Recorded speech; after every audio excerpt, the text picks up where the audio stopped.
যুক্তরাষ্ট্র ও চীনের মধ্যে যখন চলছে নানা ধরনের বাণিজ্য উত্তেজনা, তখন বিপরীত চিত্র দেখা যাচ্ছে বিরল খনিজ আমদানিতে। গত জুন মাসে যুক্তরাষ্ট্র চীন থেকে আগের মাসের তুলনায় 7 গুণ বেশি বিরল খনিজ চৌম্বক পদার্থ কিনেছে। চীনের বিরল খনিজ চৌম্বক পদার্থ, যা ছাড়া আধুনিক প্রযুক্তির অনেকটাই অচল। নিউডোমিয়াম, স্যামারিয়ামের মতো উপাদান দিয়ে তৈরি এই চুম্বক ব্যবহার হয় স্মার্টফোন, বৈদ্যুতিক গাড়ি, ড্রোন, এমনকি হাসপাতালের MRI মেশিনে।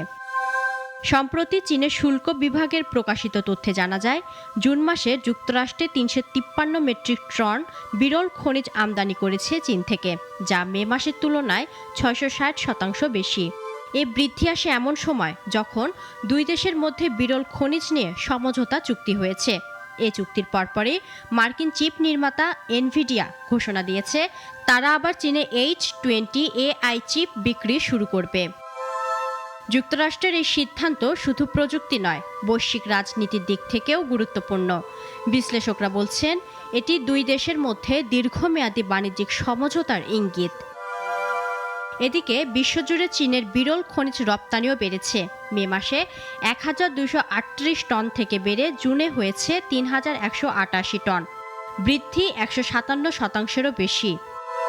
বিশ্লেষকদের মতে এই প্রবণতা শুধু প্রযুক্তির উন্নয়নের প্রতিচ্ছবি নয়, বরং ভবিষ্যতের শক্তি, নিরাপত্তা ও কৌশলগত আধিপত্যের দিকেও ইঙ্গিত দেয়। প্রযুক্তির আধিপত্য কার প্রভাব কতটা থাকবে, সেই লড়াইয়ে এই বিরল খনিজ হয়তো হয়ে উঠেছে সবচেয়ে গুরুত্বপূর্ণ হাতিয়ার। ইফফাত আরা মিথিলা, নাগরিক।